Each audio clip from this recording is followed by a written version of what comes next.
Father, we thank you for the privilege to share your word. We are a people that believe in you, and you sustain because of you. We want to say thank you. Speak to us today as we recognize your word. I pray that your word will get into our hearts and cause something new to happen among us, Lord. In Jesus' name we pray. Amen. Well, it's a honor today to speak as we remember, if you allow me to use the word, His Excellency, Dim Odumegwu Ojukwu, is a man I never knew personally, but my father knew him personally, and my father served under him as a commander in the Biafran army. And so I had first-hand information about this man from my father. My father served under him in different capacities, mainly as a field officer. My father is also late, died 2 years ago. They used to call him Onyon Wunjo. Hope you understand what that means. Praise the Lord. But today, I really want to talk about the other father that I have. But one thing about Ojukwu is that when he was alive, he was such a simple man, but a man that forsook lots of wealth. Some people would have just abandoned the Igbo cause and he would have just gone out to enjoy their father's wealth. But this man decided not to. In his simplicity, in fact, he enlisted as a private first in the army before becoming an officer. With his education and his wealth, he exhibited humility of the highest order. And that attracted me a lot to this man. He was controversial anyway, even in death. We thank God for giving us a man like that. In Nigeria, at a time of great tension, there was a season in Nigeria we call the season of great tension, when no man knew what was going to happen the next day. It was at this season that God raised up a man called Odumegwu Ojukwu, who took up arms against injustice. And not only that, it was a season when mothers came out looking for their sons and couldn't find their sons. Seasons when wives came out looking at the streets each day for the return of their husbands. Their husbands never came back. Lots of families in the East. My family lost 11 men. All from one mother. Praise the Lord. But I just want to go into what I call the Igbo problem, and I want to talk about it from the scripture. And please forgive me if I get a little bit hard. It's in my nature to expose the truth, because I have learned that from the truth, men sit up. I was looking at the YouTube, and I was looking at the Biafran issue, and it shook me to understand that they were singing a song in the heat of the war, when morale was low, when morale was meant to be increased, and they were singing a song that was funny. If you allow me to sing it. Ewo muna wanem garog abirego wane potare wane. Ewo muna wanem garog wane potano zore wane. For me, I felt that was not a morale boosting song. I would have preferred to sing songs like Nemu mutara mu bomu soja bini mohe. Namu mutara mu bomu soja bini mohe. Aunta wele niwa mama niwe animaga niwe onya gbajikwana mu okpokpo gari bode nkwe nwaka gani mohia gabiri. You know,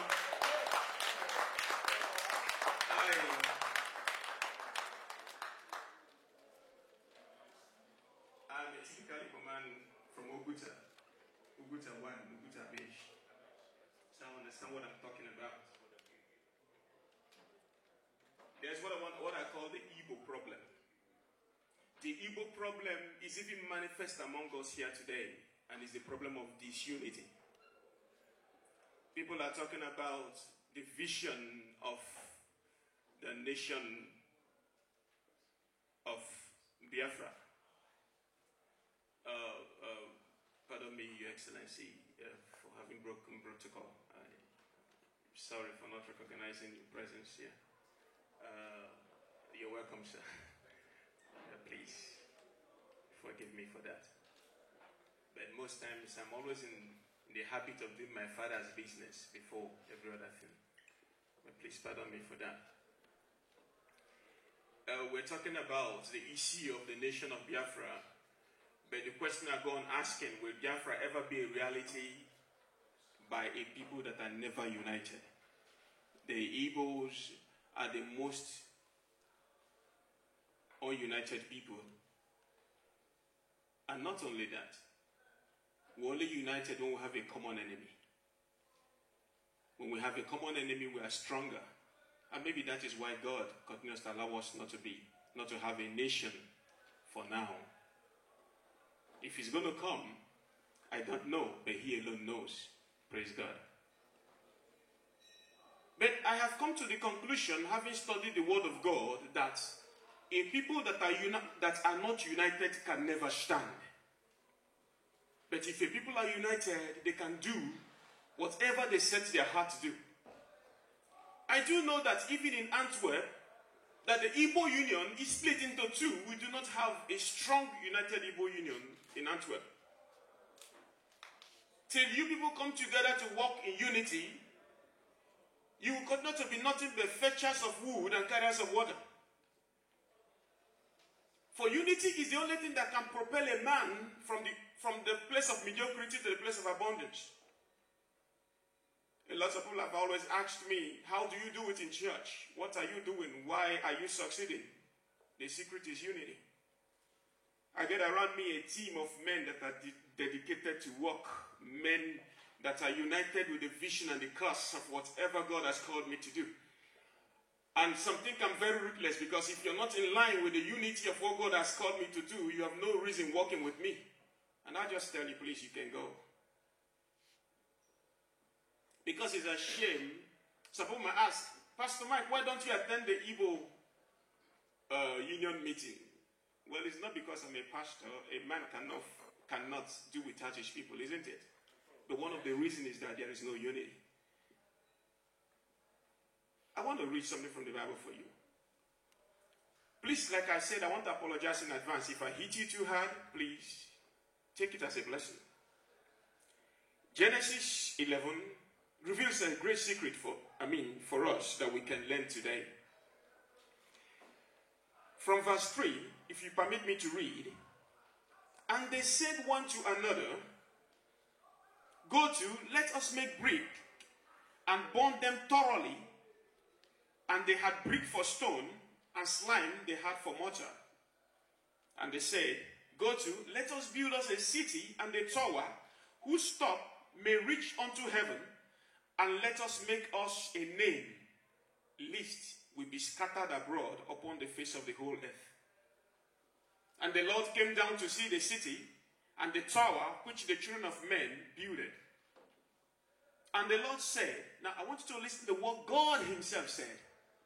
And the Lord said, behold, the people is one.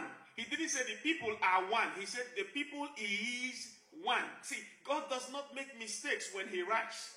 He said the people is one, and they have all one language, and this they begin to do, and now nothing will be restrained from them, for they have which they have imagined to do. God said, look, these people are one. They came up with a vision. The vision is to establish a name for themselves. Whether the vision is attainable or not. Look, this guy said we want to build a kind of skyscraper at the time when there was no technology. They said, come, let us build something that's going to touch the sky. Of course, that looks impossible. It wasn't going to happen. But yet, God said, because they have set their heart to do that, no man can stop them. Even God himself couldn't stop them. Though he had the capability, but God obeys his natural law. There is a law on this earth. The power of unity can break anything. These people came together and decided to build something that could get to the top, to the heavens. In fact, they said to reach onto the heaven. And they came together, they decided to burn brick, and they burned it thoroughly. And look, I want to tell you, if you find just 100 soldiers that are united and are ready to fight, they can beat 1,000 soldiers that are not united, that do not have the money for war. Right. You read the history of the Greeks, the Macedonians. Yes. These guys were warriors. They were warriors that survived all kinds of wars because they were united. The Roman army was peculiar because they fought as a team. But if you don't fight as a team, if you don't work as a team, you will not get anywhere in life. It's a secret. It's a shame that in this nation we are still carriers of wood and fetchers of waters, cleaners, factory workers, when we as Igbos, gifted Jews of Africa, could do better. Look at what the Arabs are doing. They come together, they put money together, and they buy houses. An Arab comes here today, they set him up. You own your own shop. From there, they buy the next shop. Look at the Indians in the UK. I spent lots of my time in the UK. I spent lots of years in the UK. And how did the Indians take over the United Kingdom? They work as a team. An Indian will come here today. He does not have paper. A fellow Indian will set up a shop. I tell you, in the whole of northwest of London has been bought over by who? The Indians. The power of unity. All you think about is go to the factory and work. I want to tell you one secret from the word of God. That God says, I will bless the works of your hands. You see, when you work for a man, the blessings of the works of your hand goes to your boss. It happened to a man called Jacob. God was blessing him. And even the master of Jacob said, I know that God is blessing me because of you. But the day Jacob became liberated, his master became nothing. We are carriers of blessings. We, the Igbos, are carriers of blessings. It's a divine gift you can never take from us. But for our wealth to be increased and to become meaningful, we must work together as a team. You must not be one that cheats your brothers.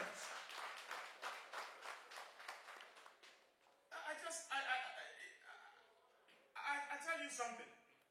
Till we remove the character of I myself and I, will be going nowhere. Until we become a people that we work with integrity, we'll be getting nowhere. When people come together and put their money together and give to you to buy a property, we must also cultivate the habit of patience. Good businesses do not just make profits in 1 week, in 1 month, in 1 year. Good businesses make profits after 2, 3, 4, 5 years.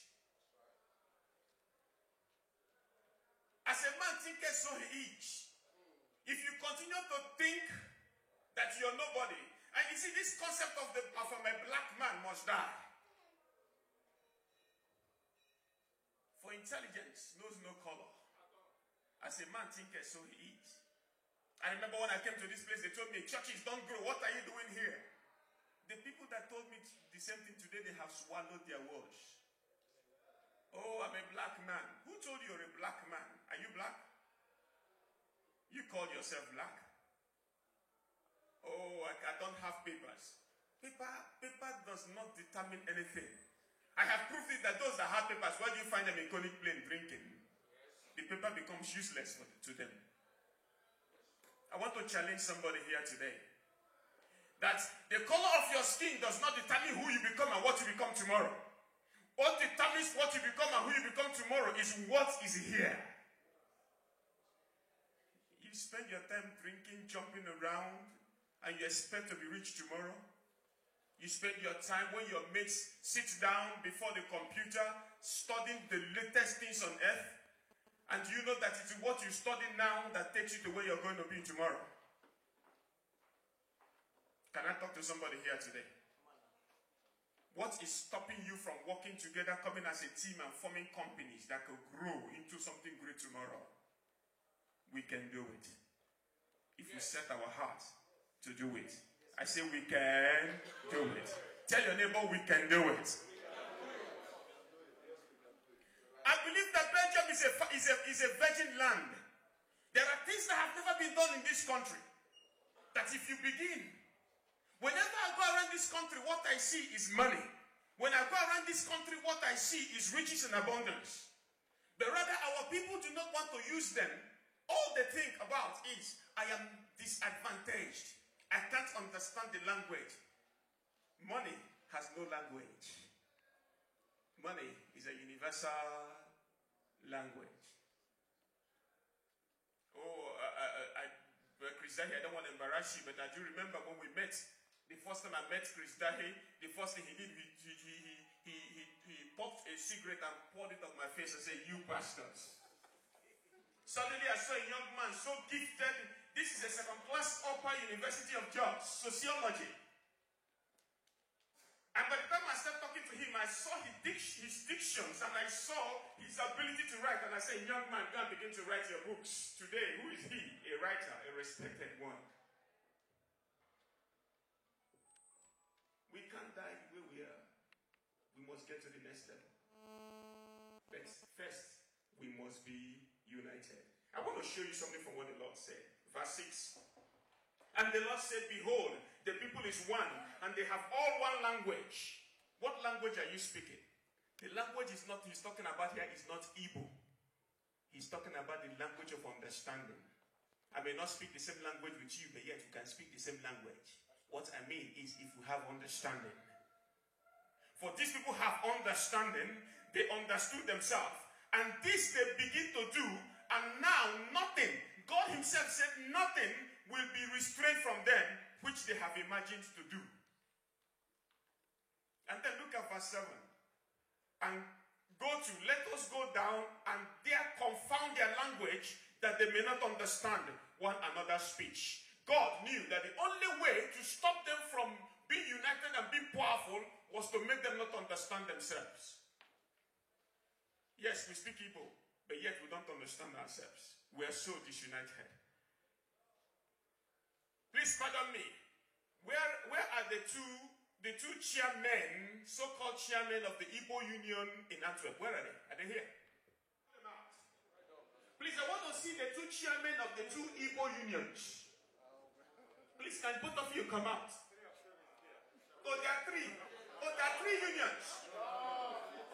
Two. Please, can the two come? Please, just come. The Bible says that where brethren dwell together in unity, there the Lord commands his blessing. It's the word of God.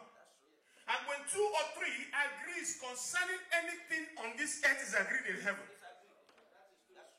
Whenever I have a problem, the way I settle my problem is to call my wife, because I know my wife is the only one that agrees with me. Because you can't trust any other person. And the moment I put my hands together with my wife and we pray, whatever problem is there must break.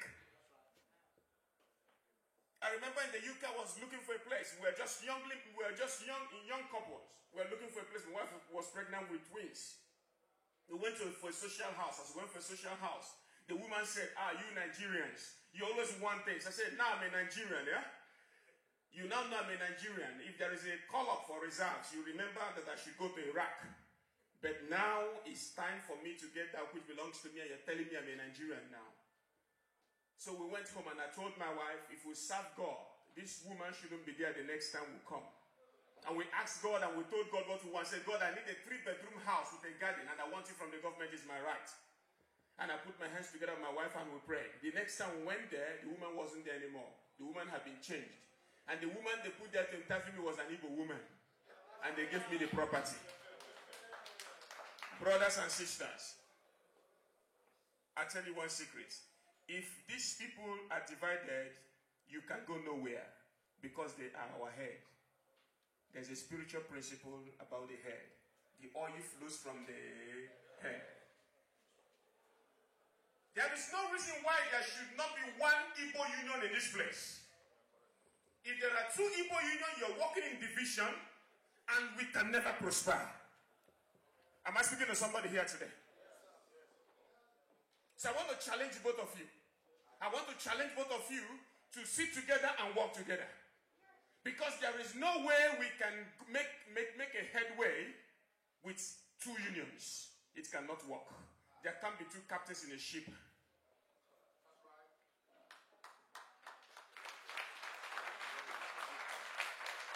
You are agreeing to that today? Do you want to put both of you put your hands together, give yourselves a handshake, and we're not here for the cameras.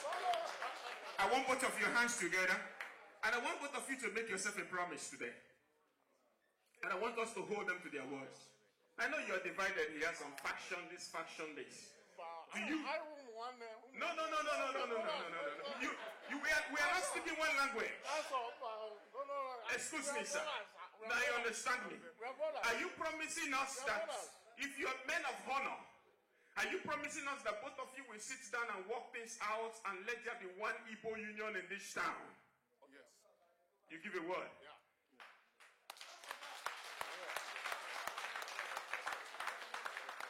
Sir, okay, face them and tell them.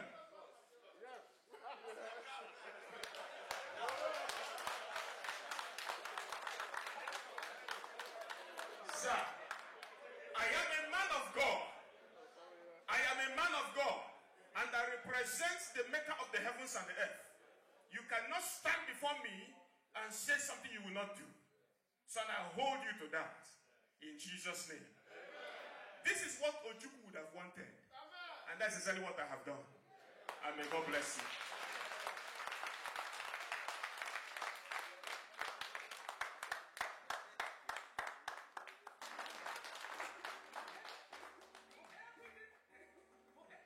I also want to recognize Mr. Emeka Nwagu, Africa.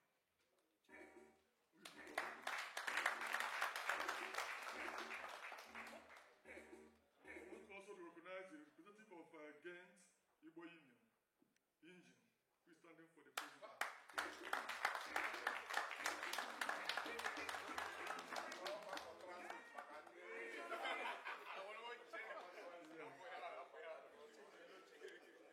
Please join me to welcome our chief host and the president of Igbo Union, Antwerp, Mr. Morgan Iwede.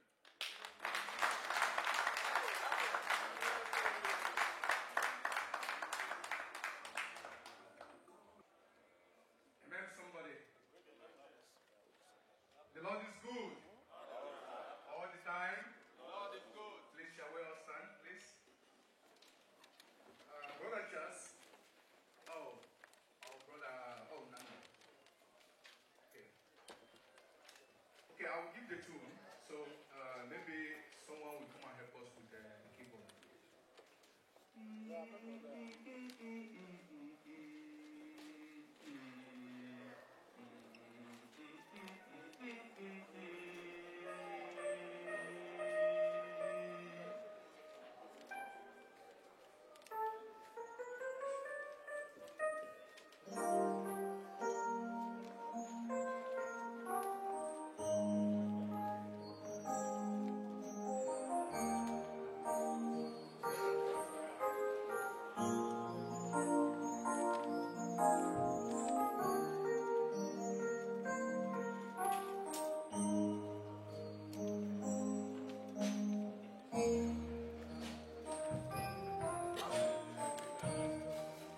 Let's start.